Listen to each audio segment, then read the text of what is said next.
The moment Wetangula was removed from Raila's corner,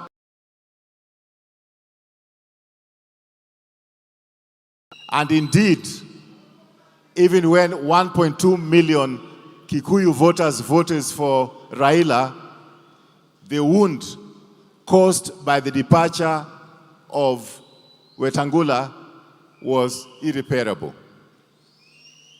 That same mistake has been done the other day when President Ruto removed Gachagua. That divorce has been noisy, messy, and costly. So I want those of us who are gathered here to understand the gravity and the enormousness of the task ahead. As I conclude, I would only like to remind you of what Ekuro said here. You must be ready to work as a team of rivals. And I'm seeing, I'm sorry to refer to Senior Maraga.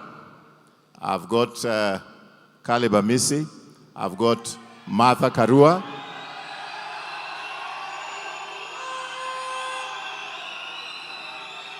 All those guys, Amisi, they want you to be president. But I want to tell you,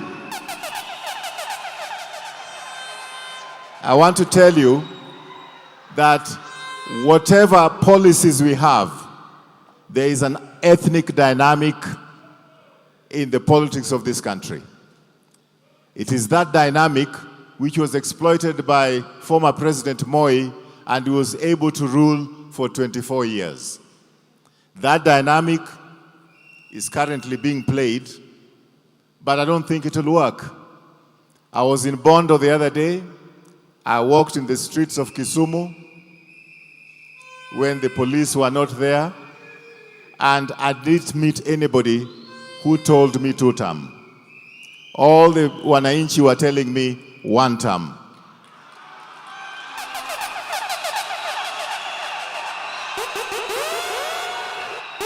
So I like to assure you from my own knowledge that even Luo Nyanza will become Olkaluo.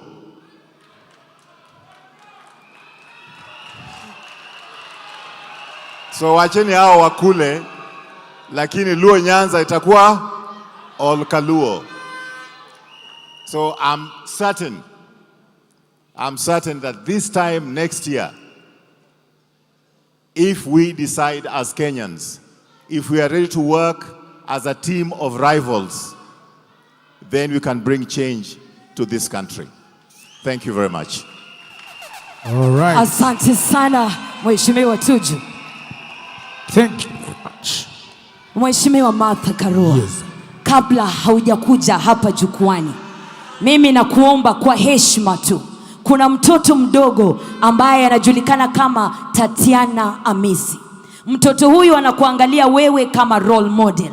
Na mtoto huyu anakutambua kwa juhudi zako za kupigania nafasi ya mwanamke kwa jamii. Tunakuomba kwa heshima tu Martha Karua, umruhusu mtoto huyu Tatiana Amisi aje azungumze kwa dakika 1 tu. Tatiana Amisi, jongea jukwani.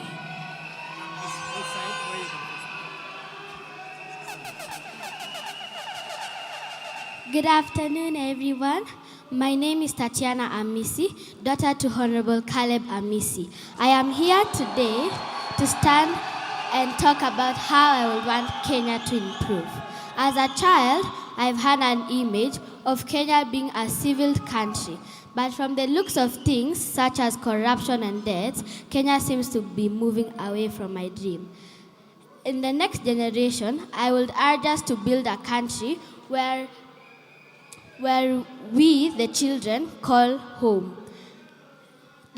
Let's build a country full of law, peace, and unity. Thank you. Sisi Gen Alpha tuko chama. Hey! Wapi makofi ya mtoto jamani? Asante sana Tatiana. Tatiana anapendeza na amesema sisi Gen Alpha tuko chama. Je, wewe uko chama?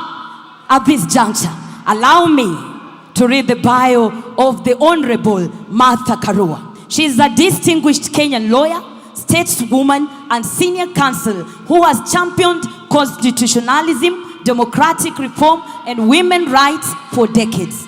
As a Minister for Justice and Constitutional Affairs, she has played a pivotal role in advancing Kenya's constitutional reform process that culminated in the 2010 Constitution. She made history as the first Kenya female presidential running mate in 2022 and remains one of the country's most formidable advocates for the rule of law and accountable leadership. Kwa heshima, tumkaribishe mama mtajika Honorable Martha Karua. Wapi bendera? Onesha ishara ya upendo kwa mama. Kwa muda mrefu ametetea haki za wanawake na pia za wananchi wa Kenya kwa jumla katika sheria. Hivi leo nasema kwamba huyu ndiye shujaa wangu, Martha Wangari Karua.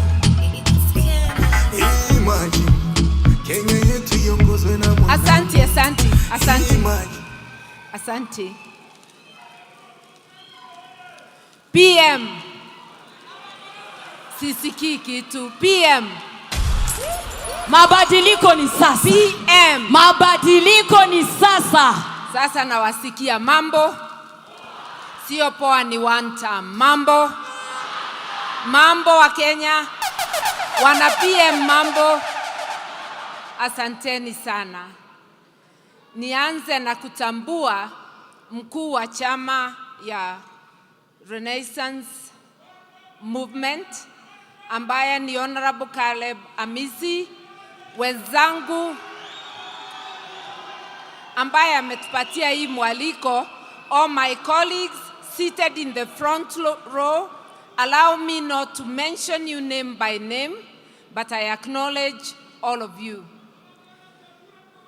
I want also to acknowledge distinguished leaders, members, and supporters of the People's Renaissance Movement. I wish at the outset to thank the leadership of this new kid on the block for inviting me to deliver the keynote address on this auspicious occasion. I'm honored to join you as you begin this important journey of political organization and national service. The word Renaissance means rebirth, a renewal, a revival, and a restoration of what is valuable and worthy.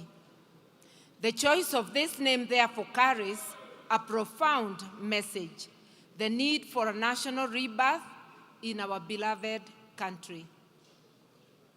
Today, we are therefore not merely witnessing the launch of another political party. We are being invited to reflect on the Kenya we want, to build the leadership that Kenya requires, and most importantly, to reflect on the role each one of us will play in this rebirth. One might wonder, why another political party when we have so many? The answer is simple.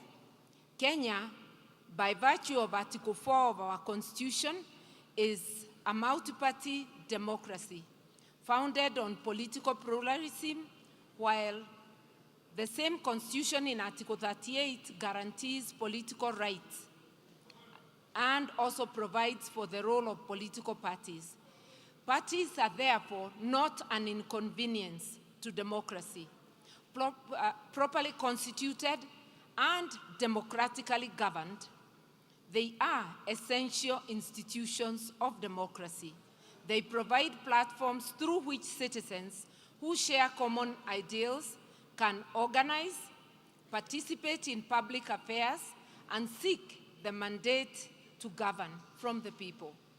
We should therefore not be alarmed because a new political party has been registered. What should concern us is the quality of democracy within our political parties. A party that respects its own constitution and rules is more likely to to respect the constitution of the country and the rule of law when it assumes public office.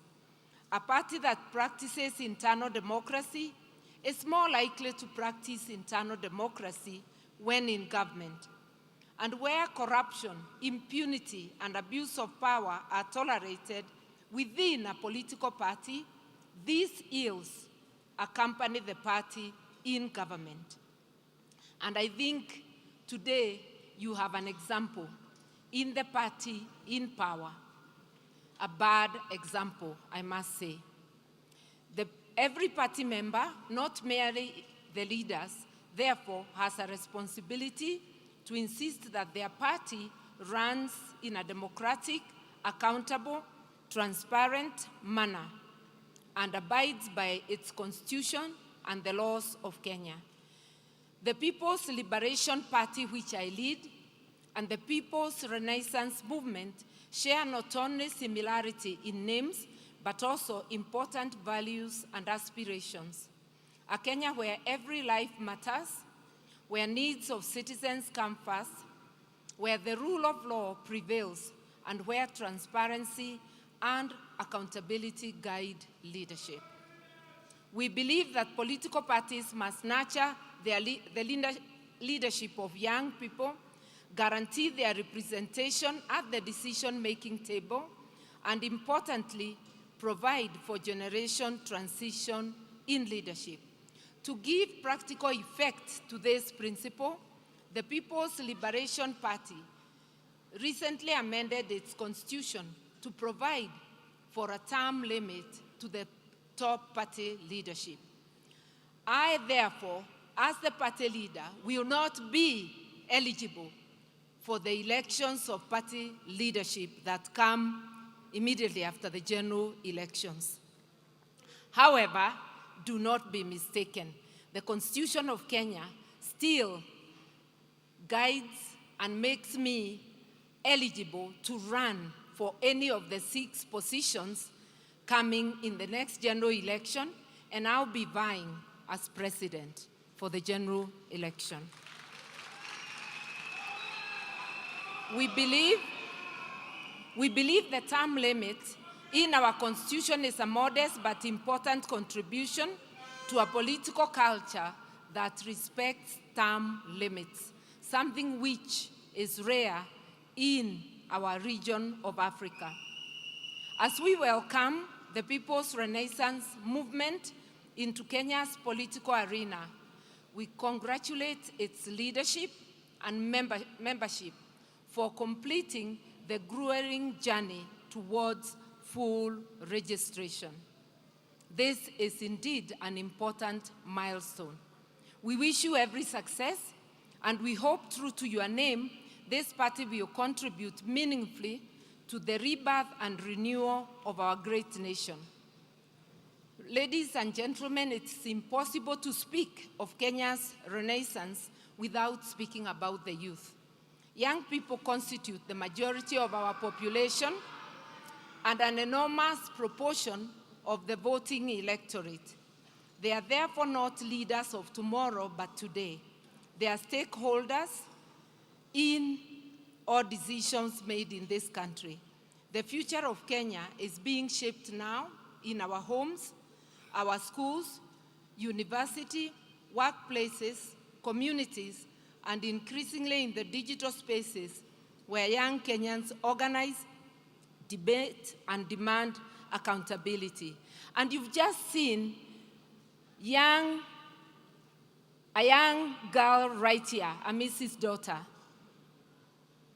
articulating the needs of children, the needs of our country. We have hope. The events of 2024, particularly the Gen Z protests and their aftermath, demonstrated this power with extraordinary clarity. Kenyans young people raised the banner of transparency, accountability, and responsible government. They challenged the abuse of public resources, questioned decisions affecting their lives and future. They demanded to be heard.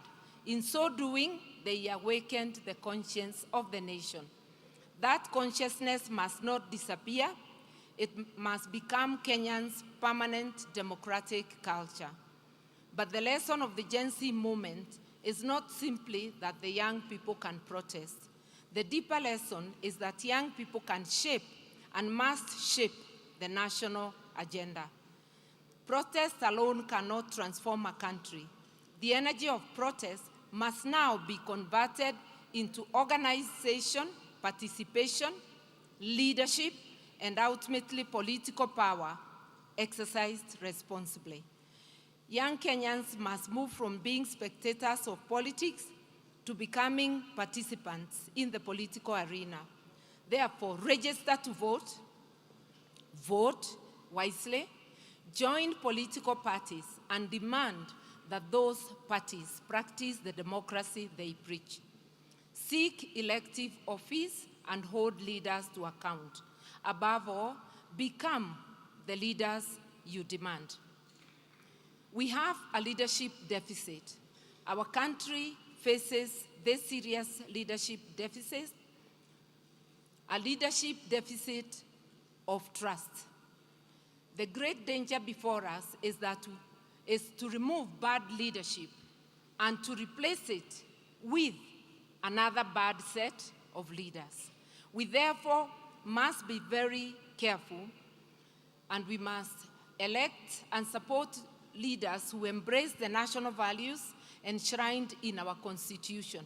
These are integrity, transparency, accountability, social justice, inclusiveness, equality and equity, human rights, human dignity, and respect for the rule of law. We need champions for all these values. Leaders who place character above money, public service above personal enrichment, and national interest above individual ambition. Allow me just to remind us that in the recent Olkalao elections, citizens chose to place national interest above money. Remember, they were bribed not just with money, but with many, many things. I pray and urge that we choose character and integrity above money when it comes to the next general election. Nations are built not by presidents alone. They are built by citizens, one citizen at a time, one community at a time, one ward at a time, one constituency at a time, one county at a time. I suggest we all begin at our doorsteps, our ward representatives, our governors, our members of parliament, and the icing of the cake is a president who can lead Kenya to the renaissance that this party is calling for. Now, the one-term movement has demonstrated that a significant majority of Kenyans are ready for political transformation. But transformation will not happen simply because we say one term. We must organize, we must vote, we must defend it, and we must sustain it. Leaders alone cannot transform a nation. Even the most visionary leader cannot succeed without an organized, conscious, and determined citizenry. The ballot is not just a piece of paper, it is your power to decide who and how you are going to be governed. I want to remind the young people, you are the majority, rise up and take your place. And finally, we must have a renaissance of values, a renaissance of constitutionalism, a renaissance of accountability, a renaissance of ethical leadership, a renaissance of respect for human dignity and human rights, a renaissance of social justice, a renaissance in which public office is understood as a trust, not an opportunity for personal enrichment. In conclusion, we celebrate the birth of the People's Renaissance Movement. Let us remember that the Renaissance Kenya needs cannot be delivered by one party, one leader, or one generation alone. It requires all of us. It requires unity of purpose of all leaders, of all believers in the one-term movement, believers of transformation. Let the young people not wait for permission to lead. Your time is now. Let us transform as a nation our anger into organization so that our demands into policy, our ideals into institutions. May God bless the People's Renaissance Movement. May God bless the youth of Kenya. And may God bless our beloved country, Kenya. Asanteni sana. Hivi leo nasema kwamba ndiye shujaa wangu, Mada Wangari Karua. Imagine Kenya yetu iongozwe na mwanamke. Imagine Kenya yetu iongozwe. Aya, wapi kelele ya Martha Karua? Very, very inspiring. You have to keep on standing for something and making a difference. Na tunasema one term. Sema one term. All right, now I will introduce the next speaker who's going to come. And the next speaker has the benefit of sharing my name. Now, Willis Otieno is a distinguished Kenyan constitutional lawyer and deputy party leader of Safina Party, known for high-profile litigation on electoral justice, constitutionalism, and democratic governance. He represented Jimmy Wanjigi before the Supreme Court in the landmark 2022 presidential election, and has litigated major cases concerning electoral accountability and constitutional rights. His legal advocacy and political leadership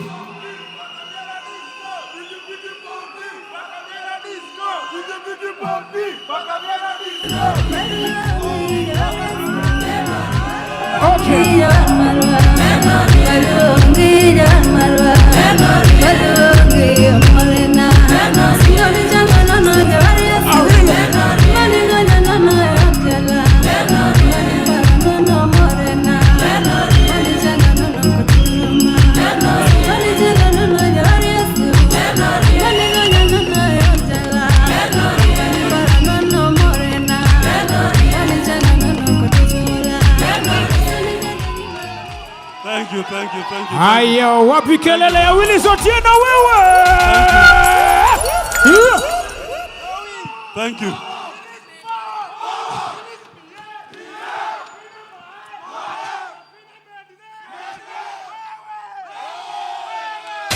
Thank you. To the party leader of the People's Renaissance Movement, I'm glad to be here today and to congratulate you for a beautiful National Delegates Congress and to recognize the great contribution you've made towards advancing the cause of democracy and good governance in this country. I'm here representing my party leader, Jimmy Wanjigi, who would have wished to be here with you. He is a brother in arms and he believes in the ideals of this political party. Safina Party and PRM, we share a total commitment to the rebirth of a country, renaissance of a country. 60 years has led us to what we have today. 60 years of the same. It is time to start afresh. And that afresh, to the delegates of PRM, as we sit here today, I was doing a case in which the High Court of Kenya said the elections of Kenya were supposed to be held on the 11th of August 2026. So today is elections day, and the only political party that is sitting to comply with the Constitution is the PRM. William Ruto, members of parliament, those are acting. They are temporary. Their term has ended. They are no longer in office. The donated mandate by the people ended at midnight on the 10th of August 2026. 2026, they are now temporary. But of import, as I conclude, I asked myself, young people, Gen Z, Gen Z, Gen Z, Gen Z, wanauliza bag ni nini? Wanasema lele mtoto. Bag ni nini? Aende nyumbani. Bag ni ya nini? Bag ni ya nini? Aende nyumbani. Bag ni ya nini? Alele mtoto. Aende nyumbani. We want to see a political process that provides an equal opportunity to all Kenyans. And as I've said, we share similar ideals with PRM. This is a political party that as Safina will work with. My brother Caleb will hold your hands. The delegates of PRM will be with you. Your quest is our quest. Your challenges are our challenges. Your dreams are our dreams. And it's a dream of a new Kenya, a Kenya that belongs to the people of Kenya. God bless you all, and God bless PRM, and God bless Kenya. Thank you very much. Hapo sawa.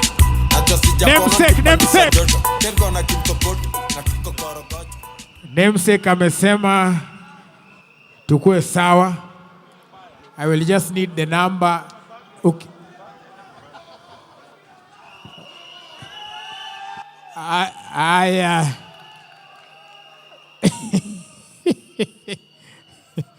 Itabidi utoe ya alele. Toa ya alele toto. Aye. All right. Okay. Mimi kitu tu nitaomba kwa namesake Willis Otieno ni akimaliza na shati yangu anirudishie. Akishamaliza kuwasalimia. All right. All right, let's go on as we continue to introduce the next speaker who's coming through. Now, the one and the only, the incomparable Boniface Mwangi is an award-winning Kenyan photojournalist and human rights activist whose documentation of the 2007 and 2008 post-election violence brought Kenyan human rights crisis into the national and international focus. He is a two-time CNN Africa Photojournalist of the Year and Time Next Generation Leader. He later founded Power 254, a leading hub connecting art, media, activism for social change. He remains one of Kenya's most prominent voices for human rights accountability.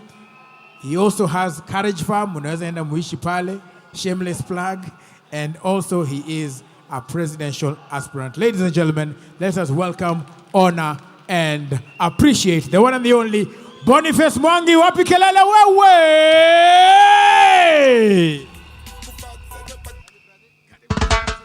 Yes, sir! Halo, halo! Ni aje wana PM? Wana PM hoye! Hoye! Asanteni sana Bwana Caleb Amisi na chama chako. Pongezi sana kwa kazi nzuri. You have registered a party very, very fast. That was amazing. Na to the all the delegates here, I commend you for standing with your party leader and your party. Today is a great day for this country because, as you can see at the front line, Eugene Omalwa, Raphael Tuju, David Maraga, Ruben Kigame, Bob Ndolo, and the rest that I've not mentioned.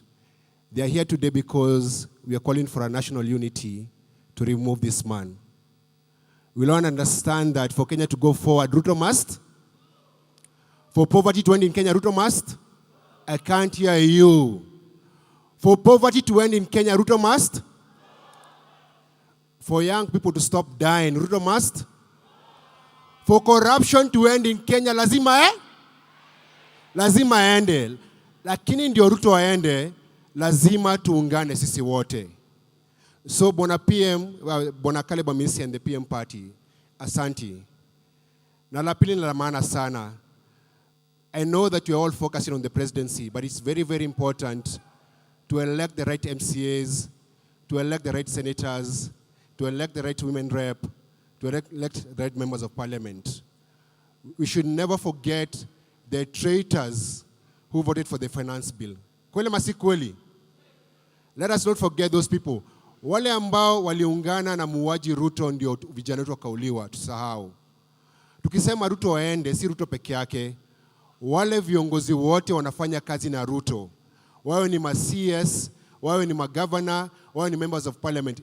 Even if they defect to PM party, please reject them. We should not forget what that man did to us. He killed our young people, shed innocent blood, then he throws coins at us. So we must reject the entire Kasongo regime. Na ndio tuko hapa leo kusema kwamba kama viongozi ambao wanasimama katika viti mbalimbali, tutaungana sisi wote, tutakuja pamoja, kutakuwa na mgombea mmoja wa urais na Kenya itaenda mbele. Asanteni sana na Mungu awabariki. Hapo sawa, asante sana. Asante. I end. Stand up. DJ, hebu ongeza hiyo volume ya Don't Give Up the Fight. Ongeza hiyo volume kidogo. At you what? Speaking of pull.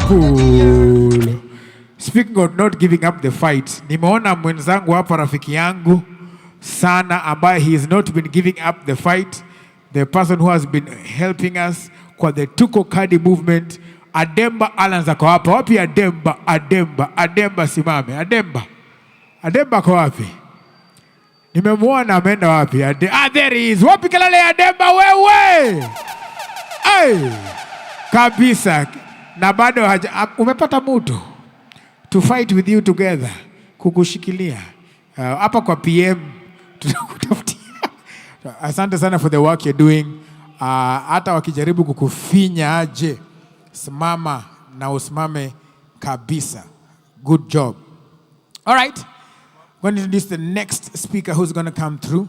Ladies and gentlemen, the Honorable Eugene Wamalwa is a distinguished Kenyan lawyer and a former cabinet secretary who has held some of the country's most consequential portfolios, including justice and devolution and also defense.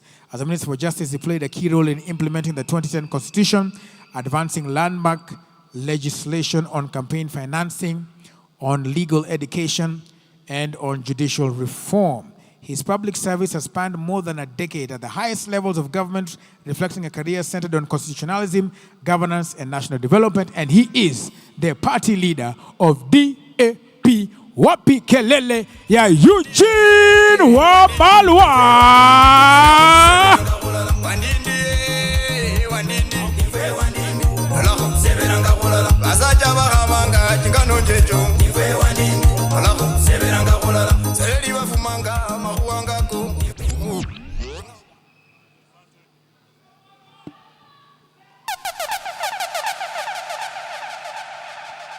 PM oye! Harambe! Kuna watu wa one term hapa. PM muko one term. PM muko one term. Caleb Amisi ako one term. Hebu nisikie watu wa one term hapa. Harambe! Harambe! Asanteni sana. Thank you very much. Now I know I'm in the right place. The party leader were the PRM, fellow party leaders ambao wamekuja kuwa nasi hapa siku ya leo. All the leadership of the PRM party, all the delegates who have come from all over the country to be here for this NDC, and the members and friends of the Renaissance Party. I'm here as a friend and as a brother of Caleb Amisi. I'm also here as a constituent of Caleb Amisi, who is my member of parliament. And I'm here to say congratulations to my member of parliament, my friend, my brother and comrade in the struggle, Honorable Caleb Amisi. Pongezi na hongera ndugu yangu. I'm also here to congratulate the entire leadership, the PRM party, and on behalf of my other colleagues in the United Alternative Government who are not here, I bring the greetings of the Honorable Kalonzo Musyoka. Watu wa Wiper wamenituma na salamu za kiongozi wao na chama chao kwa ndugu Caleb Amisi na wana PRM. Mmepokea salamu za Kalonzo? Naleta salamu pia za ndugu Dr. Fred Matiang'i na timu ya Jubilee. Salamu za JB Muturi ako njiani. He had his neck today, but he promised if he finishes early, JB Muturi and his team of the Democratic Party will be here also to join this very distinguished gathering. And as the United Alternative Government, we are here today to welcome the new kid on the block, on Kenya's political block. This is the freshly minted party that has been launched today to join the many other parties, over 90 parties in the Republic. And we are here also to say we welcome Honorable Caleb Amisi and the PRM party as the new kid on the one-term block. Yesterday, the President of the Republic of Kenya said he shudders when he imagines that Kenyans can choose the alternative government, the opposition in Kenya, to form the next government. He said it yesterday. As I came here this morning, I listened to a song, and that song was a reggae song that was saying, "Today I only feel good vibes, I don't want any stress." Today, as we come to Jamhuri Dome here, we only feel good vibes. We feel renaissance from a new party that has been born today. And we say hongera for giving Kenya good vibes today. But for William Ruto, he's shuddering to see young Kenyans coming together and going beyond saying they are leaderless, they are tribeless, they are partyless, and saying they can form a party. So we are here to congratulate you, but to also say this to the registrar of political parties. Hongera. We know that it took long for this party to be registered. My brother Caleb Amisi told me the story you went through to be registered. So today, as you launch your party, we celebrate our democracy because Kenya remains a multi-party democracy constitutionally. And this is the new kid on the block we celebrate today. But we are also aware that the registrar of political parties is frustrating the registration of other parties, including the Linda Mwananchi Party. Caleb Amisi was the founder of the Linda Mwananchi movement. And he's a leader who has led from the front. So we are here to celebrate the courage and conviction of Caleb Amisi. He reminds me of Caleb of the Bible. Caleb of the Bible was a very courageous leader. When Moses sent spies to look at the promised land, he could not send people who were cowards. He sent young people, Caleb amongst others, to do the scouting.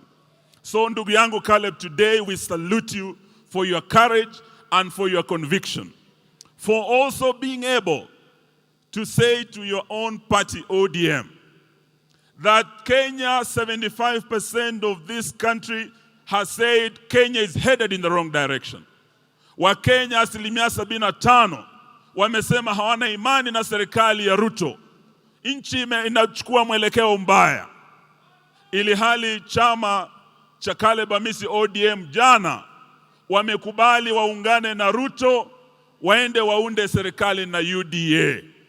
So PRM being born today is out of principle and courage of conviction to say no.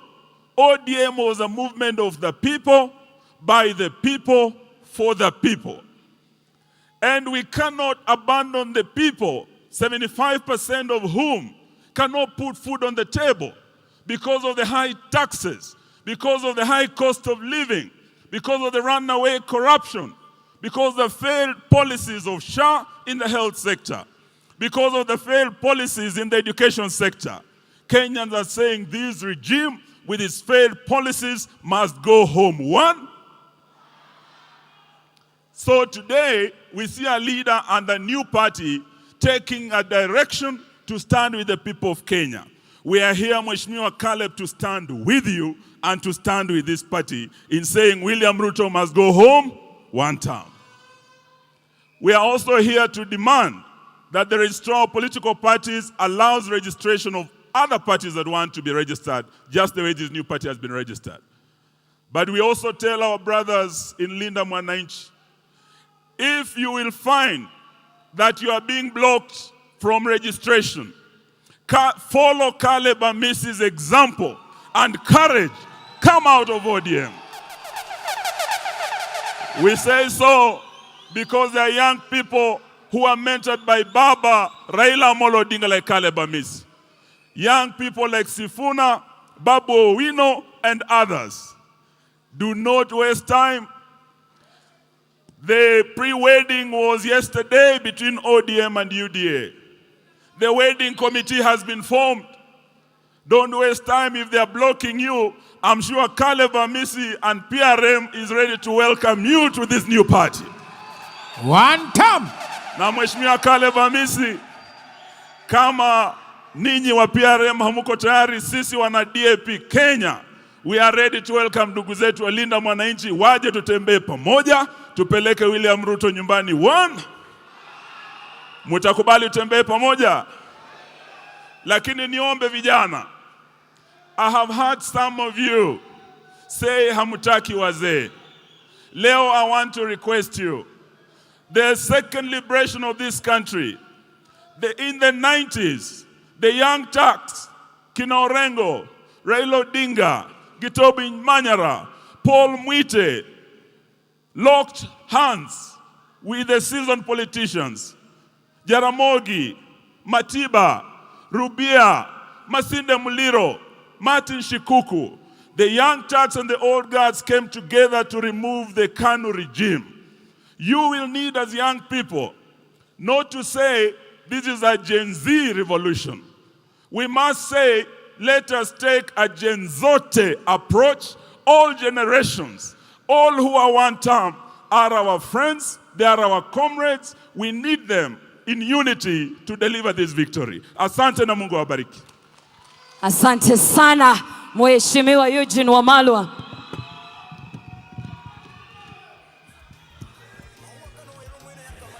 At this juncture, allow me to invite an award-winning Kenyan gospel musician, scholar, social justice advocate who has used his platform for decades to champion human rights and inclusion. A recipient of the Order of the Grand Warrior, he has been a prominent advocate for the rights of persons with disabilities and a leading voice for constitutional democracy and accountable governance. In 2022, he successfully challenged the electoral system in court after his presidential nomination was rejected, securing a landmark ruling affirming the political participation rights of persons with disabilities. This is none other than Dr. Reuben Kigame. Wapi makofi ya Daktari Reuben Kigame? Tuinue bendera, ishara ya upendo kwa Daktari Reuben Kigame anapoelekea jukwani. Asante sana. Tuko chama, mabadiliko ni sasa. One love, wapi one love yo. Asante sana. Anaongozwa akija jukwani. Anasema one love. Asante. Inua bendera tu, muoneshe Reuben Kigame. Anaelekezwa jukwani. Karibu sana daktari. Daktari yako chama. Karibu sana.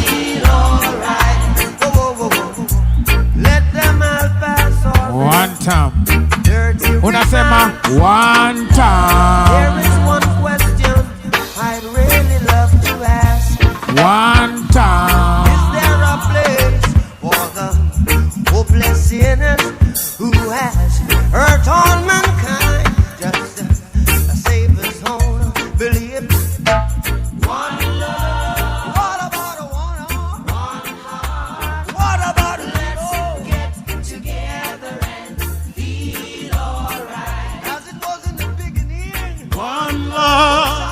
One time. One time. Let's and we'll feel alright. Let's get together and feel. Aya, kila mtu sema one time. One time. One time. Let's get together.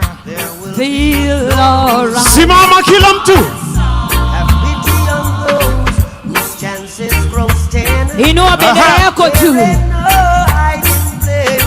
From the Father of creation. Aya, kila mtu. One time. One time. Let's get together and Feel alright. one more time. One time. One time. Let's get together. Feel alright. Asanteni, asanteni, asanteni. Sema one time.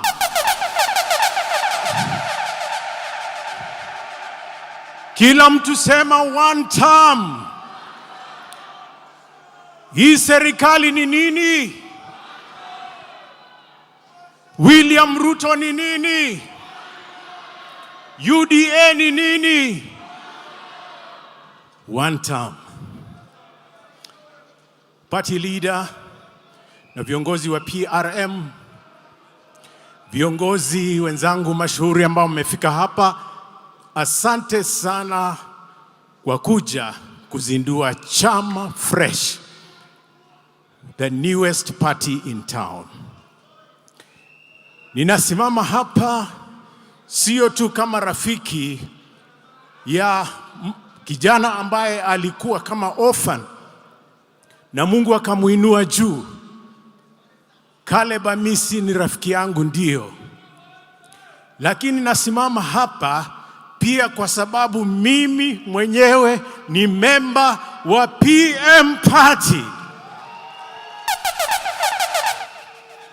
I am a member, so ninawakaribisha nyumbani.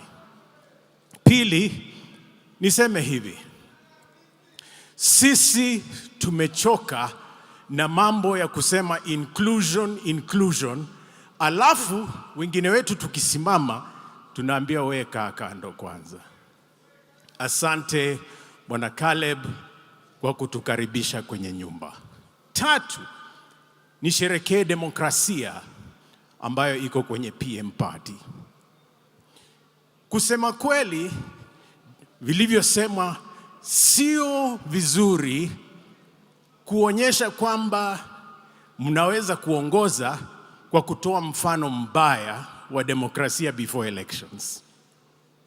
Na nimevutiwa na PM kwa sababu kama leo mngekuja hapa na msikie kwamba presidential candidate wa PM Party ni Ruben Kigame, ingawa ningependa kuapply, ingekuwa ni rigging mbaya. Ingekuwa ni rigging kwa sababu zile nomination sasa ndio zinaenda kuja. Na ninataka kutangaza wazi kwamba kama Mwalimu Ruben Kigame nitakuwa nabisha kwa mlango kuwa candidate wenu in the 2027 elections. Hamkusikia hilo. Ninasema nitabisha mlango kwa PM Party niombe nafasi ya kuwa flag bearer. Mkikubali nitapeperusha bendera, mkikataa nitapatia mwingine. Ila niongeze kwamba sisi wote lazima tuwe mezani na tutafute kumtoa William Ruto kwenye kiti. Mwisho niseme hivi, tuna only 1 year to the next elections. Wakati hizi nominations zitatangazwa, vijana naomba mjitokeze, mchukue viti kutoka MCA, MP, governor, senator, women rep. Chukueni hivyo viti vyote na PM Party iko tayari kuwapokea. Hebu nisikia tena one term. One term. Haya, naomba munitoe stage. One love. One time. One time. Let's get together and feel alright. Hey, hey. One love. One time.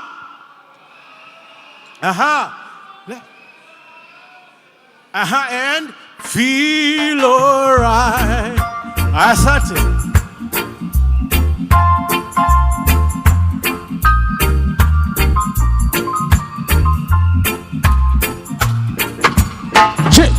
One time. One time. Let's get together and All right. Amazing moments hapo hivyo. Yes, sir. We are continuing hapa hivi. Bado muko one time.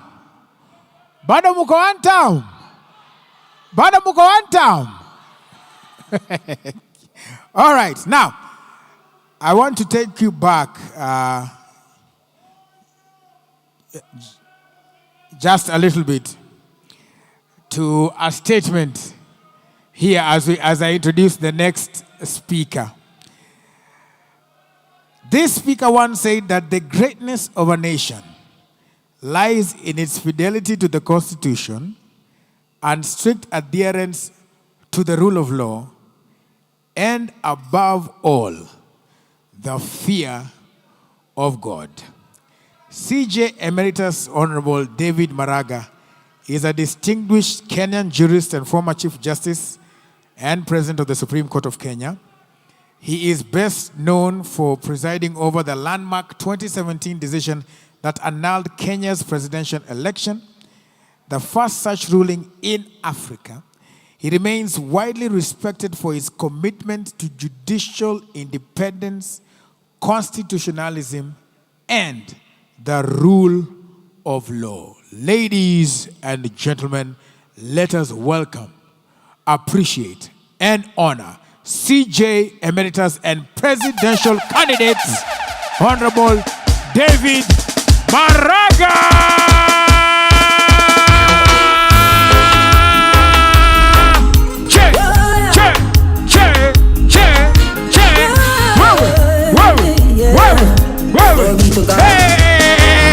I love you, Lord. Kabisa. For your mercy never failed me. All my days I've been held in your hands. From the moment that I wake up until I lay my head, I will say. Thank you very much. Thank you very much. PRM.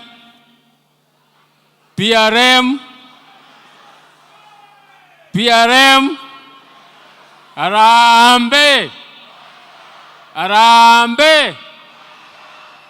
Thank you very much. I'm delighted to join you here, Honorable Misi and your members, this afternoon as you celebrate this great day. My heartfelt congratulations on this major milestone in your quest for a better, just, democratic, and more prosperous country. It is a mission that I am deeply committed to. I applaud you for building this PRM party, for the opening opportunities for young people who I see very well represented here. My friend, Honorable Misi, and Dr. Kigame and other members of this party, thank you very much for your resolute stance on Kenya's renaissance. I share your belief in the imperative to make a clean break from the past and to forge a new Kenya that abhors corruption and extractive politics. A Kenya where the rule of law and constitutionalism are supreme. This launch is a celebration of our constitutional right to political expression and the freedom of association. It is a right which cost many lives, detentions, injuries, and has sent many of our compatriots to political exile. I see very many friends here who have gone through this, and we want to thank them a great deal. The grave assaults on our freedoms by the Ruto administration and the erosion of our liberties through extrajudicial killings and unlawful repression by the state are a constant reminders of the need for eternal vigilance. We at UGM Party believe in collaboration with like-minded parties and leaders. In our view, the PRM party is one such a party. We have several ideas in common. We are looking to form alliances with radical, reform-minded political parties as we gear up to send this thieving regime to committee in the next 364 days. Ladies and gentlemen, and the members of the leaders here, we cannot afford to let this country down. I believe that as assembled here, we are offering Kenyans a better alternative to the leadership of our country. An alternative that dismantles the predatory system, which keeps many of our fellow citizens poor, while a minority flaunt stolen public resources. Yesterday, I listened to Treasury CS John Mbadi reciting the usual script of the achievements of the Ruto administration. I ask fellow Kenyans,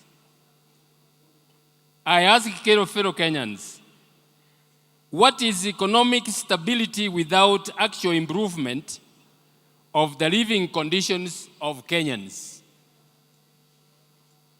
Is economic prosperity all about the treasury balance sheet and the statistics, or does it trickle down to the ordinary mwananchi?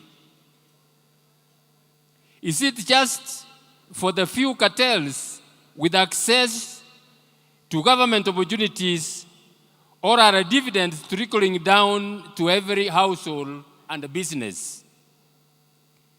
As Ruto marks his 4 years in office, the question I have for you fellow Kenyans is this: is your life better since President Ruto came to power? Is the cost of living going down or going up? Is SHA working? As a mother or a father, are you less worried that your Gen Z will not be killed in cold blood as we saw on 25th of June? As a youth, are you hopeful of getting a job? These are really questions that we must ask as we rate Ruto's regime performance. I submit that the real test of economic development is whether families can afford food, businesses can borrow and expand, young people have productive work, and the government can provide reliable services without continuously increasing taxes and borrowing. This is the bottom line. So the government should stop dazzling us with the statistics that do not resonate with the reality on the ground. Our people are hurting. They need tax relief. They need employment. They need efficient health services. They need an end to the state capture and facilitated corruption. They need a country where everyone is subject to the rule of law. That's why we at UGM are on a mission to reset, restore, and rebuild our country with really tangible development, not just brick and mortar. That mission can be achieved if we all join hands. The 2027 general election, which my party has dubbed the Ukombosi election, must be a really radical departure from the ethnic-based politics that has characterized our body politic in the past and not anchored on Ukatiba. This is what our young people articulated clearly on the 5th of June 2024 with the clarion call of accountability. They famously said that they were tribalists. Let us honor the legacy of the youth who were murdered by working together to rid Kenya of corruption, impunity, and reset our beloved country to constitutionalism and the rule of law, restore the dignity of our people, and rebuild the economy to support livelihoods and give young people jobs. My message to Kenyans is simple, my brothers and sisters. We have an opportunity to change our situation. We have a chance to choose between a country led by the usual political cartels or a new country governed by the rule of law and meritocracy. The choice, fellow Kenyans, is yours. Once again, colleagues, we cannot let Kenyans down. We must come together and work together. As united opposition, we will be able to get this thieving regime home. It is important that we all bear in mind that the election next year is an Ukombosi election. We must liberate ourselves. It cannot be done by anybody. We must liberate ourselves. So I want to call upon all Kenyans to come out in great numbers and vote together. Once again, Honorable Amisi, we want to congratulate you for this milestone. We want to welcome your party to the group of opposition parties and say it is time for Ukombosi. It is time to send Ruto home. Thank you very, very much. May God bless you all.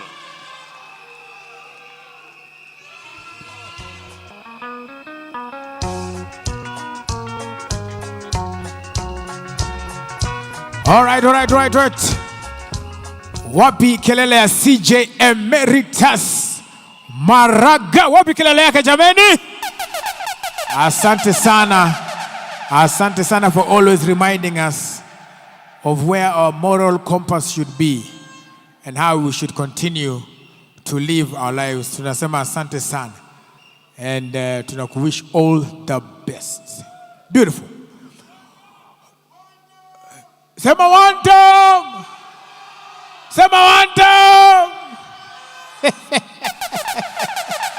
All right.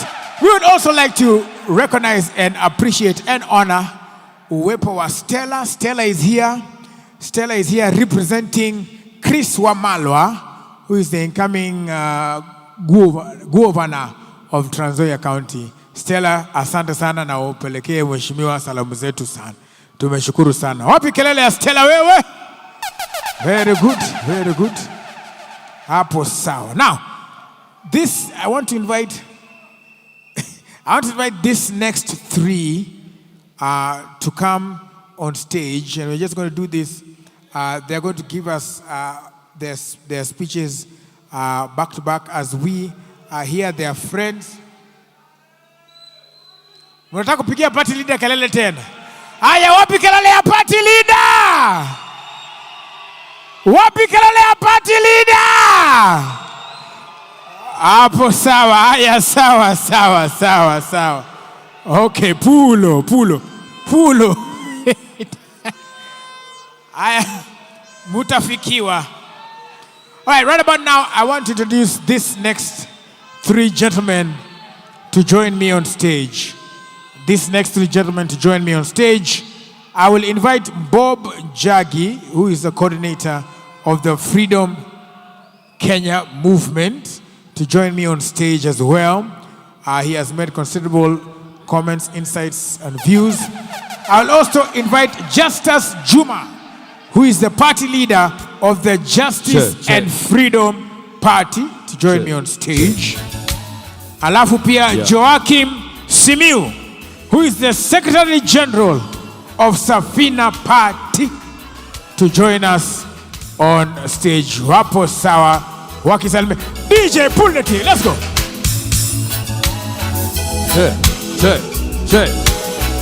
Pull.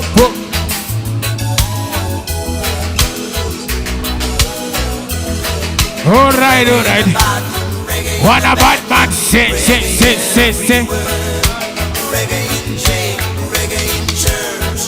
All right. Pull. Okay. I'm going to allow them.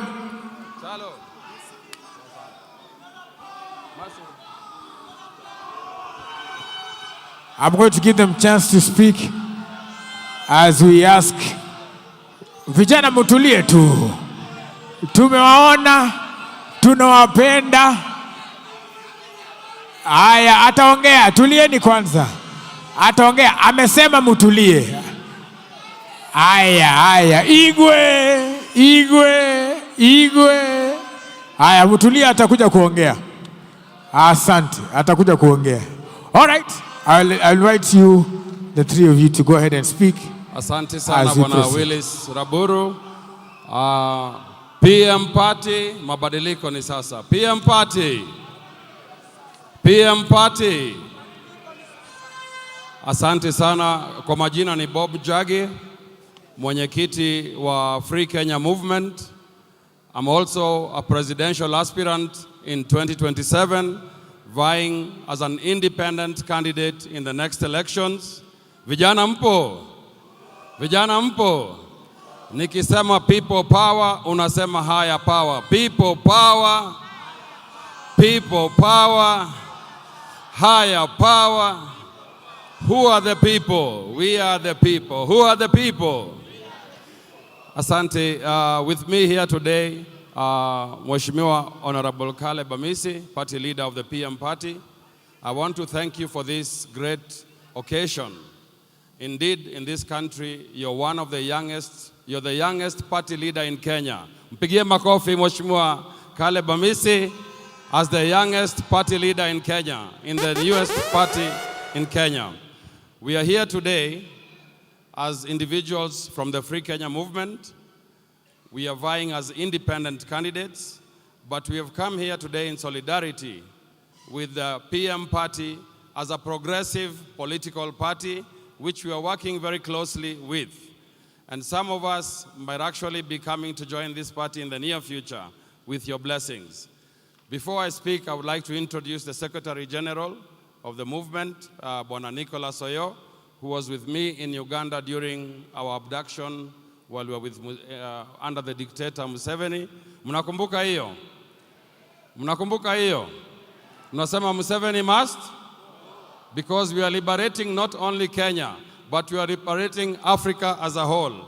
And that's why I'm very happy to see my brother, a young leader from Zimbabwe here, ndugu Svangirai, I think this is a time for young people to take over power in this continent. We have seen our brothers in Burkina Faso, Ibrahim Traore. You can see the kind of transformation that Burkina Faso is doing within 2 to 3 years. The same can be replicated here in Kenya. Within 2 to 3 years, tunaweza komboa mashamba yetu, turudishe mali yetu kwa Wakenya.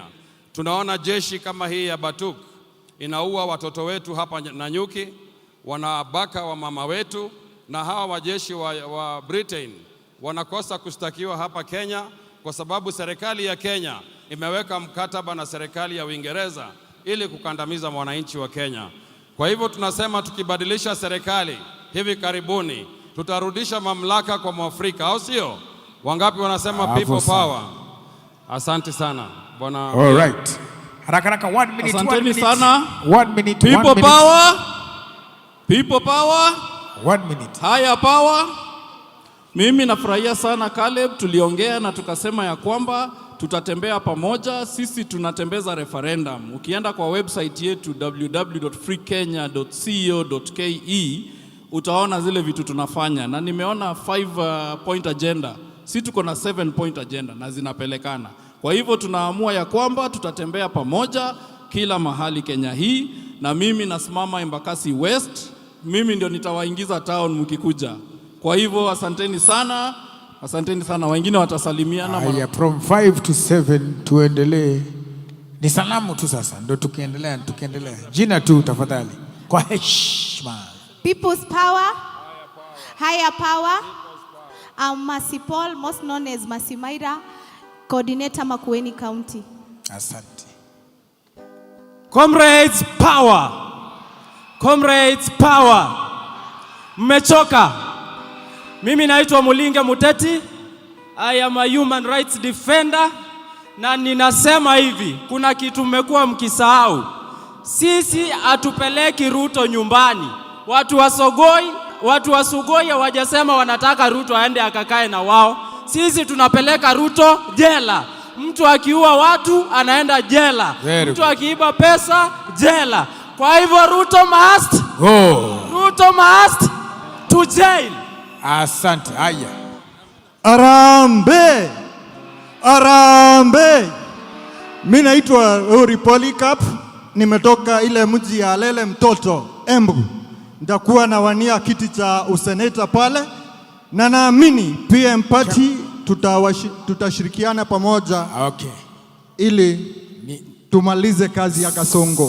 Sawa. Ni kujiintroduce to introduction. Arambe. Tukienda. Arambe.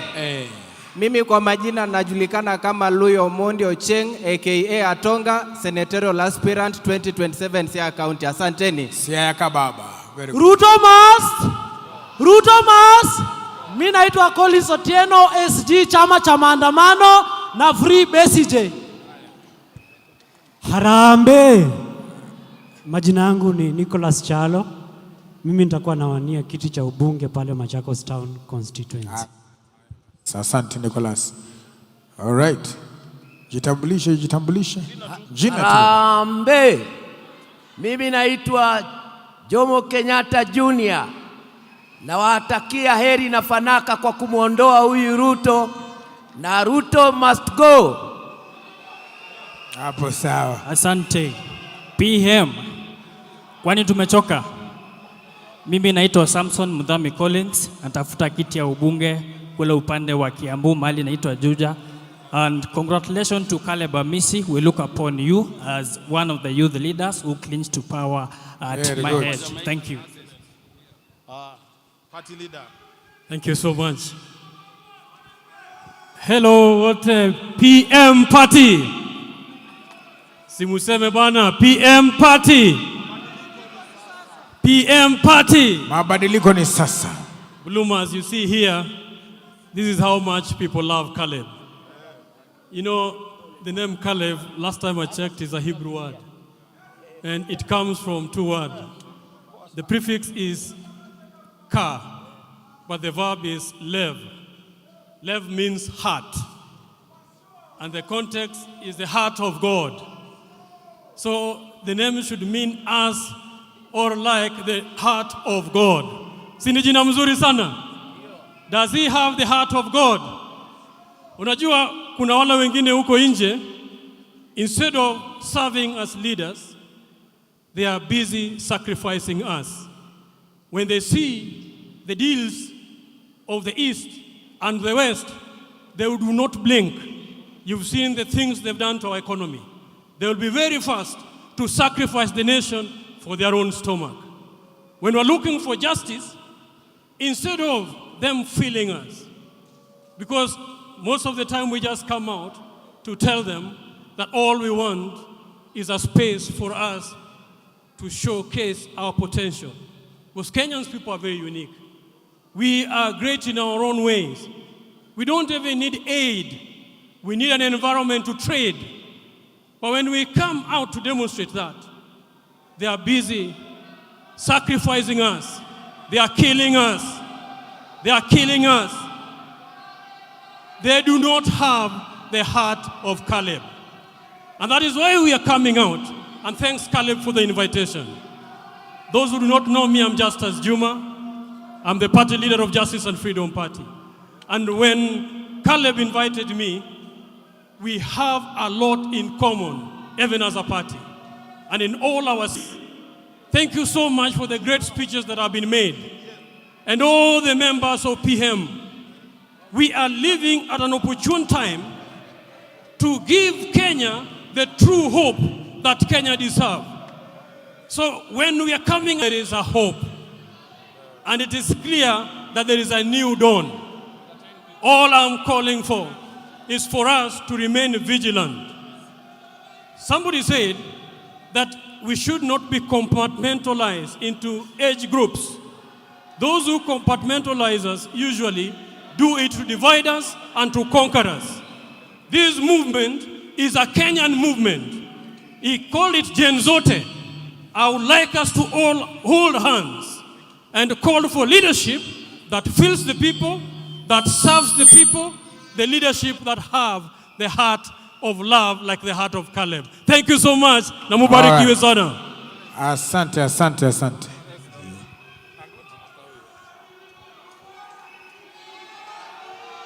Good afternoon. Habari ya afternoon. My name is Joachim Smith. Few words. First of all thanks to the party leader of the PM party. Hey, kidogo vijana. All thanks to you for inviting us here to have a discussion on how best do we move forward. Because in the whole opposition, we are all in agreement that one term is a must. The only discussion left is what next after one term. How do we live in Kenya in the absence of this regime? How do we deal with the mess that this regime has created? And with the people at Safina, we have an agenda, an antidote to the Kenyan problem. Because we have done our own diagnosis, we have understood the problem, and we have offered a prescription on how to solve that problem. And the problem of Kenya is the illegal debts that is siphoning our taxes. And we are saying that the executive order number 1 is for us to deal with the issue of the illegal debts that have created our slavery. And therefore, thankful that we are here to discuss the way forward. Because we are the people that are going to bring change. We are the change that we have been waiting for. Another thing, I must remind you, now that we have had David Maraga, CJ Emeritus, fidelity to the Constitution. Today is the day that we were supposed to hold an election. And therefore, from today to the day we are going to hold an election, it will be an illegal period in our Constitution. But we must deal with those things. Thank you very much, and God bless you. All right. Asante sana. Asanteni sana. Vijana tutulie kidogo pale. Tutulie kidogo pale vijana. Tutulie. Ni sawa, atakuja baadaye. Haya.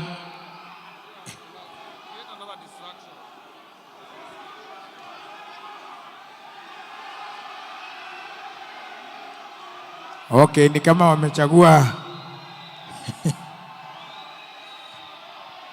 wako hapo na party leader wako hapo, anaelewa mambo yao.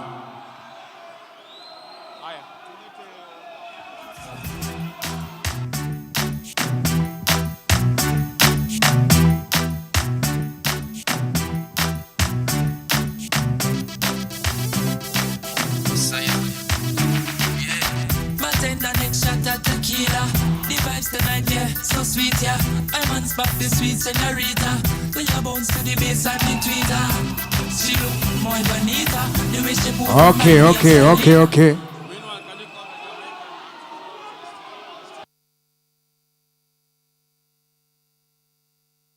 Aya, cheki.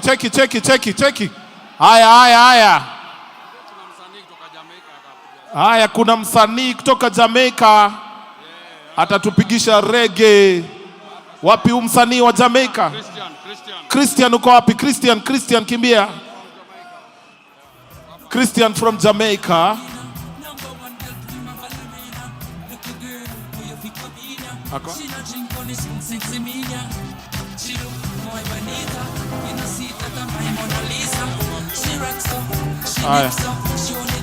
Aya, Christian. Weka mziki ya Christian. Aya, skiza reggae. Christian.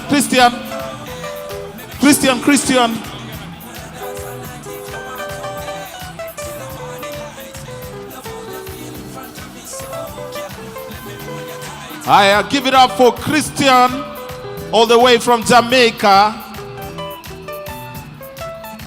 Greetings. It's Christian Nato representing for PM Party. I'm going to do a cappella first. Yeah? Oh, now listen. Shh. Listen. A cappella. Hold on. Wait. Ruto and his party crying out for peace. But I don't hear him crying out for justice. Ruto and his party crying out for peace. But I don't hear him cry. Don't want no peace. We need equal rights and justice. I've got to get it. Equal rights and justice. I really want it. Equal rights and justice. Play the rhythm there for me. Yes, right. All right. Don't worry, my people. Don't worry. Yes, right. Don't worry about the thing. Singing, don't worry about the thing. Yeah. Because every little thing is gonna be alright. With the rising sun, 3 little birds pitch by my doorstep, singing sweet song, a melody's pure and true. They say this is a message to you. Singing, don't worry about the thing. Yeah. Because every little thing is gonna be alright. Yeah. Singing, don't worry. Every little thing is gonna be alright. Yeah. Rise up this morning, smiling with the rising sun. 3 little birds pitch by my doorstep. They're singing sweet song, a melody's pure and true. They say, this is my message to you. Singing, don't worry. Get up, come on. About the thing. I'm missing the flag them. Every little thing it's gonna be alright. Wow, PM party, don't worry. About the team. One time. Sing it, don't worry. All right. About the team. All right. Because every little thing is gonna be alright. Smile with the rising sun. Thank you very much. Thank you very much. Thank you very much, Christian. Blessings. Thank you so much. Appreciate you. Thank you so much. Wapi kelele Christian all the way from Jamaica. Jamaica with love. Jamaica with love. All right. Najua kumekuwa na a lot of movement hapa na pale, lakini ni sawa. Nataka kuona kama bado mko sawa. Kama uko sawa, tingiza bendera kidogo tu ndo tuko kwa the last stage right about now. Right about now party leader bado wako huku ndani na anasema tuendelee kutulia, itakuwa tu sawa. Now I want to bring forth the man of the moment right about now, because ladies and gentlemen, there is something about history and the coincidence of history, and the party leader alluded to this a bit earlier on. The first ODM NDC, this next gentleman's father was there. And now the first NDC of a party modeled as one of the children of the late great Raila Amolo Odinga, of course building upon and learning upon the statutes, and also making sure that the party becomes an institution. Now the son is here. And so the Honorable Richard Changirai is a Zimbabwean legislator and a member of parliament for Norton constituency. He is recognized for championing education, youth empowerment, and pro-poor development. In parliament, he has pushed for investment in Norton's vocational training infrastructure and spearheaded constituency initiatives to address overcrowded schools. He is emerging as a new generation African political leader focused on expanding opportunity and strengthening community-driven development. And to give him a nice welcome as well, we also have Opeta Musungu, who is going to continue to play as the people who are joining come and sit down, also eager to listen to him. So ladies and gentlemen, as we appreciate, honor and welcome the Honorable Richard Changirai, Opeta Musungu, munaweza pia finya hiyo kitu tukiendelea. Finya kabisa. Asante. Asante. Vijana hoye! Wapi kelele ya PM? Asante. Wacha tucheze ya nyumbani kidogo. Engineer, tupatie kitu. Asante. Wadindi. Haya.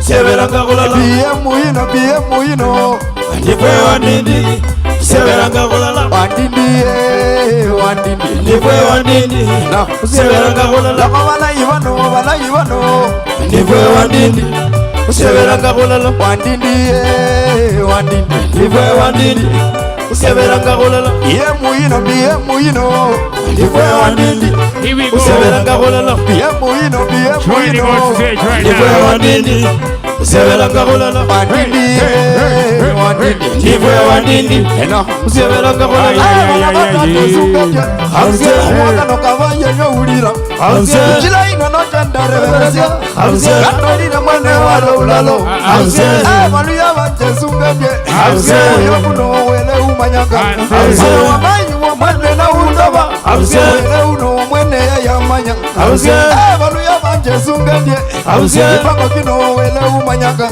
Hamse Manembo zile umbele Hamse Wele uno wesi alimubela Hamse Kabijino wele uwananga Hamse Islamosi no wele ulamanga Hamse Ababiba no wele abamanya Hamse Naiba no wele abamanya Hamse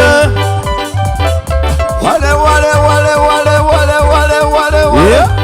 Bana baba Nyanga ya mamaza Eliso na maini sojira yaya isolie ya bali kwele kamanyire kawere kamakali nopanga bunjira yagera wereko bana bababa binyanga kanyore nagabo mutambi binyanga kanyore baluya banje musungiramo yiri yino were umanyanga agenda musilasi kenye were uno yasya kulolanga ndanga wa mwende no manyire bao baba ukulere na imoni ndala irolanga were uno mwende ulolanga. All right. Haya, haya, haya, haya, haya, haya.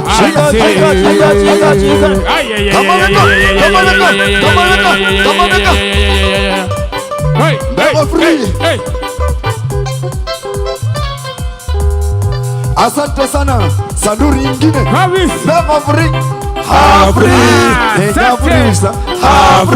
Asante sana. Unashikilia senyenge. Asante. All right, thank you very much. Ladies and gentlemen, allow me to once again welcome our keynote speaker all the way from Zimbabwe, the Honorable Richard Changirai. Wapi kelele na mabwana wewe, wapi kelele?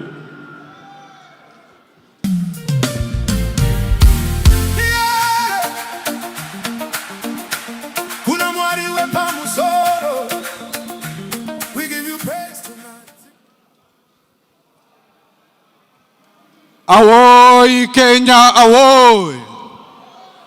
Awoy Kenya, awoy. Viva youth leadership, viva. Viva youth leadership, viva. Forward with youth leadership, forward. Forward with youth leadership, forward. Thank you very much.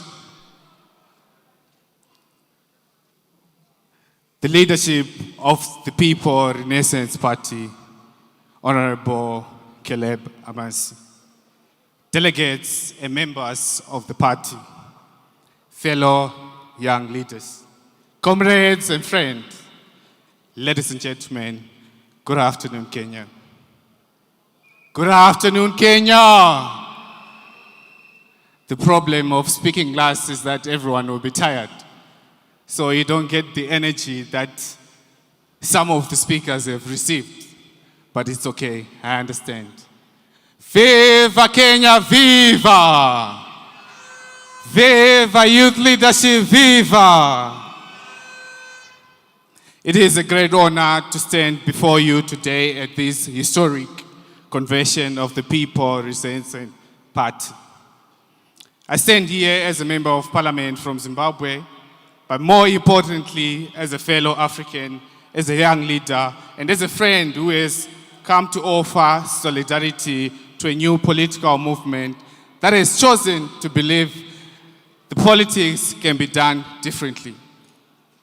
I have not come here to tell you how to build your political party. I have come to stand with you. I have come to celebrate with you. I have come to encourage you, and I have come to say, do not be afraid to build something new. Today is not just another political gathering. Today is a convention, a moment when people come together around a common vision. A moment when citizens say, we believe that our country can be better. And wherever people come together with courage, hope, and the vision for a better future, something powerful begins.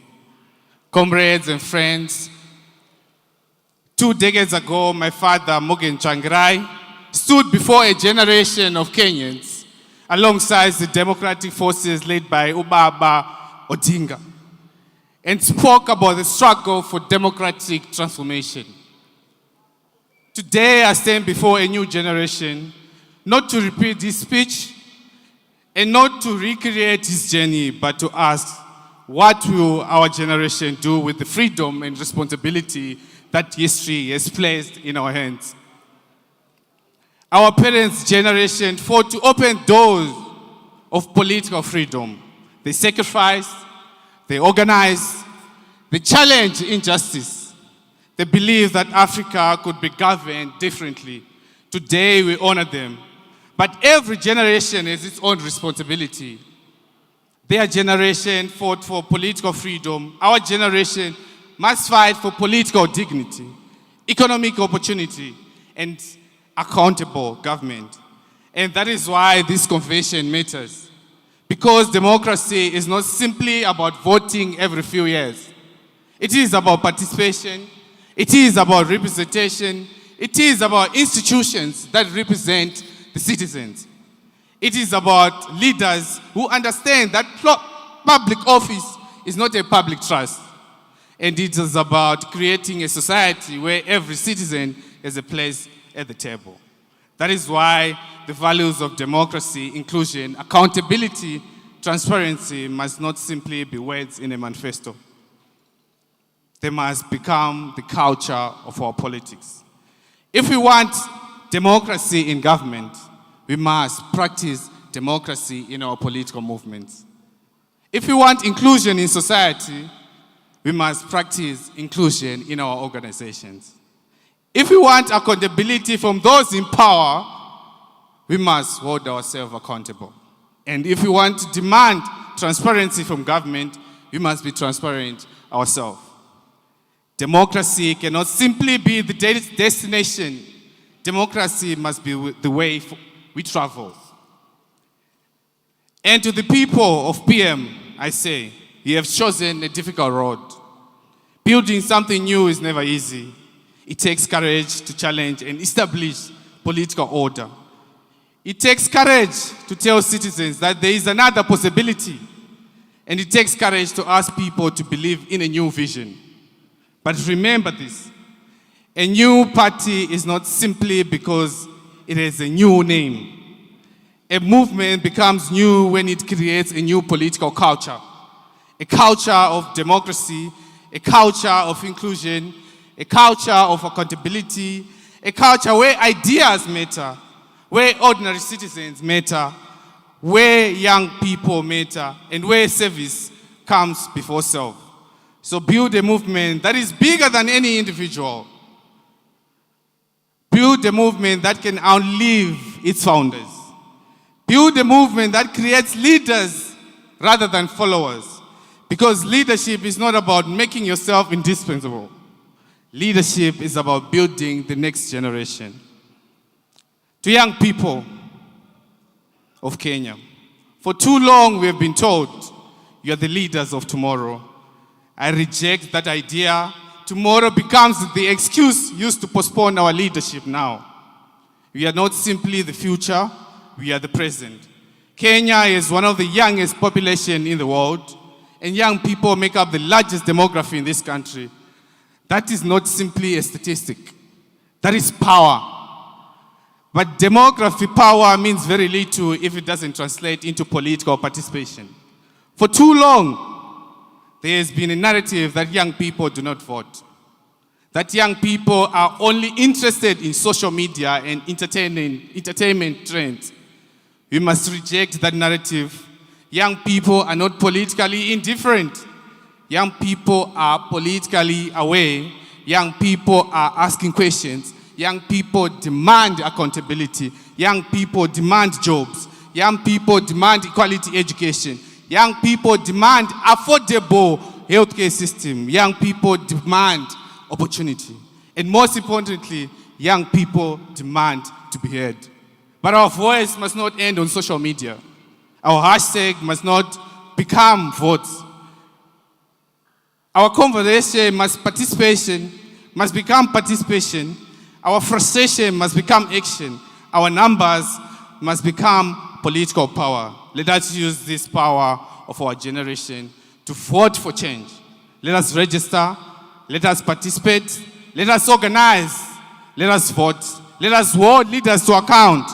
And let us take our rightful place in the rooms where decisions about our future are made. We should not only fill political rallies. We must fill the rooms where decisions are being made. We should not only carry posters. We must write policies.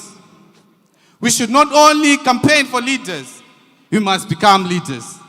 We must move from the margins to the center, from the spectators to the participants, from being mobilized to being represented, from being spoken about to speaking for ourselves, from being promised the future to building,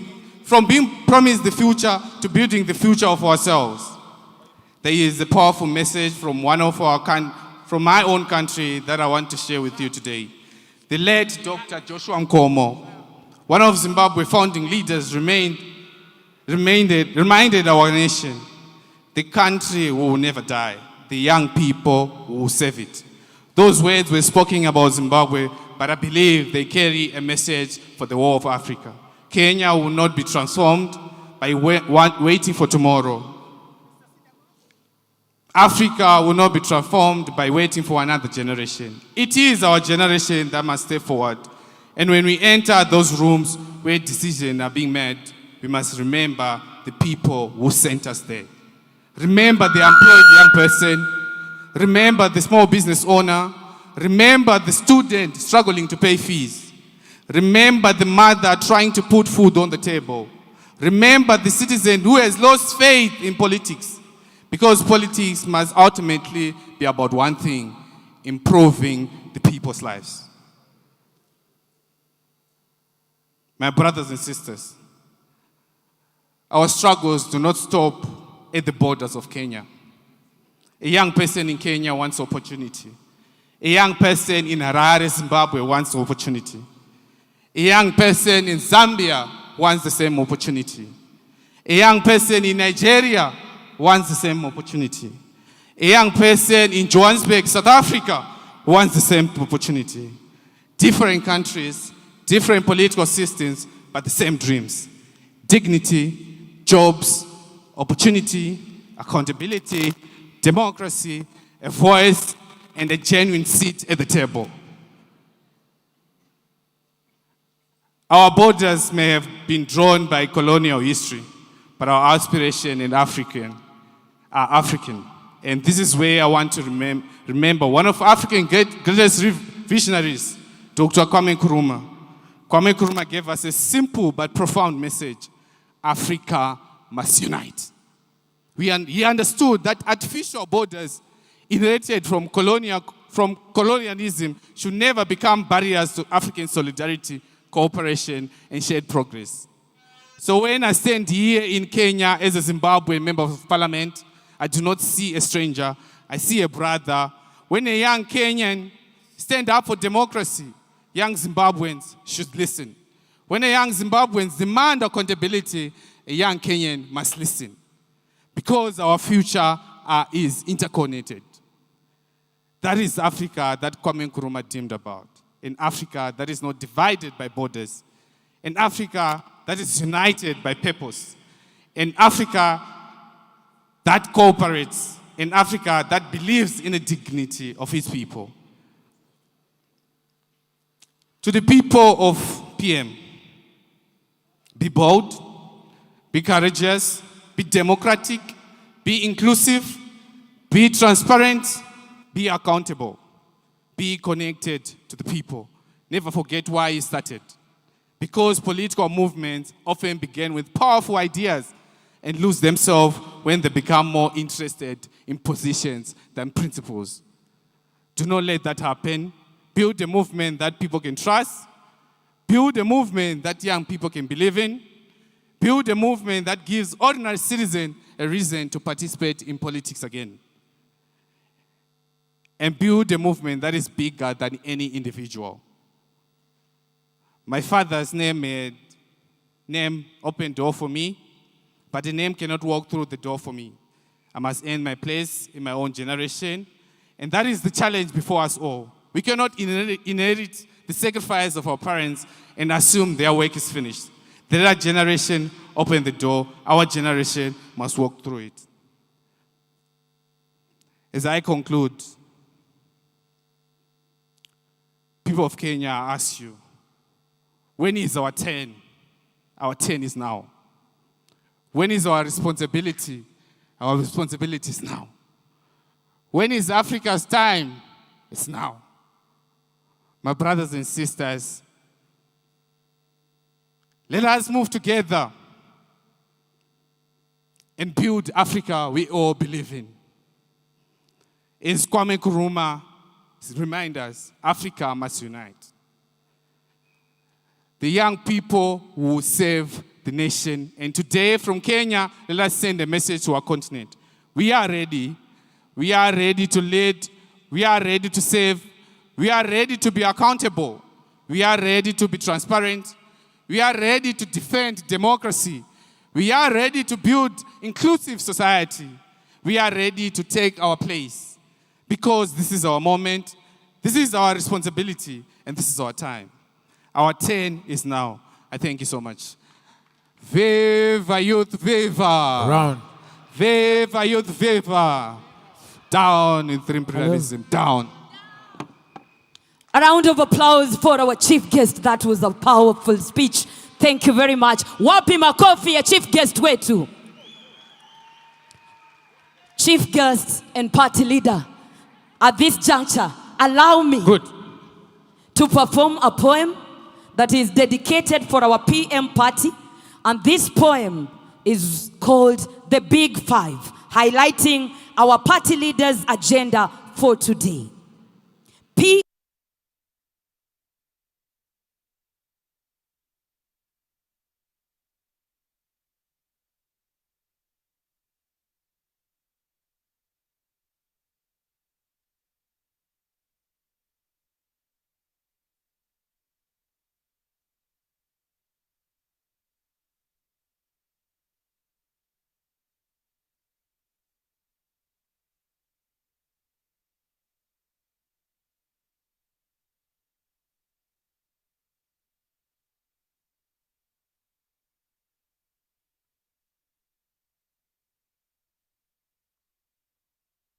Kenya mpya twaita, PM ya matumaini, mwanga mpya wa kuwaka. Big Five ni dira yetu, kuongoza kila hatua. Tuko chama, tuko PM, mabadiliko ni sasa. Kama chui kwa umakini, ajira twazizindua, biashara na ubunifu, uchumi wa kidijitali. Vijana wapate kazi, ndoto zao zitimie. Tuko chama, tuko PM, mabadiliko ni sasa. Kama tembo kwa nguvu zake, ufisadi takanyaga. Mali ya umma ireje, haki daima itawale. Hakuna aliye juu ya sheria, ukweli ushinde daima. Tuko chama, tuko PM, mabadiliko ni sasa. Simba kwa ujasiri wake, deni tusimamie vyema. Kodi zote ziwe za haki, matumizi ya wajibike. Kila shilingi hesabiwe, uchumi ureje nguvu. Tuko chama, tuko PM, mabadiliko ni sasa. Kifaru kwa nidhamu yake, deni tusimamie vyema. Kodi zote ziwe za haki, matumizi ya wajibike. Kila shilingi hesabiwe, uchumi ureje nguvu. Tuko chama, tuko PM, mabadiliko ni sasa. Nyati hutembea pamoja, umoja ndio ushindi. Ukabila tuzike leo, uzalendo na utawale. Kila Mkenya ni sawa, bila jina wala kabila. Tuko chama, tuko PM, mabadiliko ni sasa. Na historia kuandika. PM ni sauti ya watu na ya vizazi vijavyo. Asanteni sana. Tuko chama, tuko PM, mabadiliko ni sasa. At this juncture, allow me. Unataka kusema nini? Karoro ya mabadiliko ni sasa. Tuko chama, tuko PM, mabadiliko ni sasa. Munipe tu huo mshororo mmoja, alafu nishuke kwenye jukwaa. Tuko chama, tuko PM, mabadiliko. Naomba mniimbie tafadhali. Haya, twende.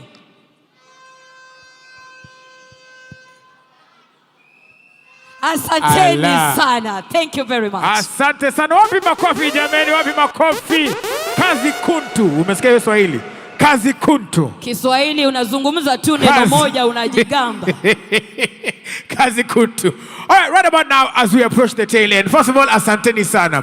For all of you who are here who have sat through up to this point, we really appreciate you. Enyewe, the heart of the People Renaissance Movement is with you. So I appreciate all of you for staying up to now. You should be proud of yourselves. You are people who are ready for change. This is the change we need. Na nyinyi ni wale wase. So jipigeni makofi, jipigeni makofi, jipigeni makofi. From this point on, really, we are moving with speed. As PM party, itakuwa party ya yani mabadiliko. So get ready, get ready, get ready.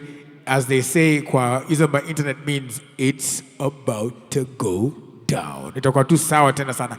Also remember to follow the PM Party on Instagram and get your beautiful pictures. It is the PM Party KE at PM Party KE. Iko pale hivyo. Fungua simu saizi kama uko na data bendo. Kwenye kwa bendo pale hivyo. Kama wako na nini? Data bendo. Pale kwenye bendo. Haya. Wafungue nini? Wafungue tarakili. Mitandao ya kijamii. Mitandao ya kijamii. Muone picha ya kijamii. Waone nini?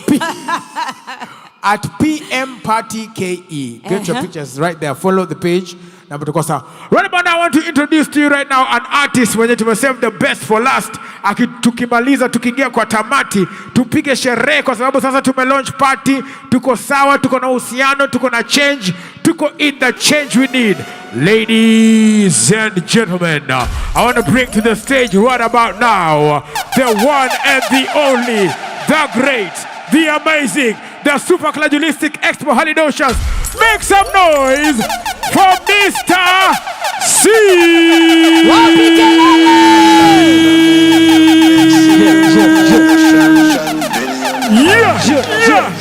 I took a trip on a sailing ship when I reached Shikilia DJ, shikilia.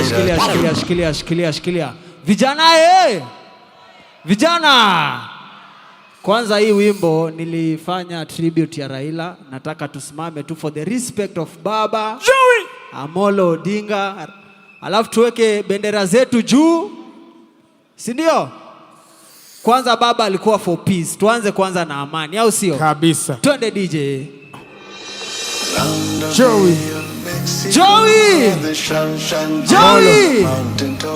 Ati. I took a trip on a sailing ship when I reached Kila mtu sema nini ati? It's hard to say I'm on my way. I won't be back for many days. My heart is down, my head is spinning around. I dream a little girl in Kingston town. Sema Joey. Weka juu. Ati umetuacha na nani ba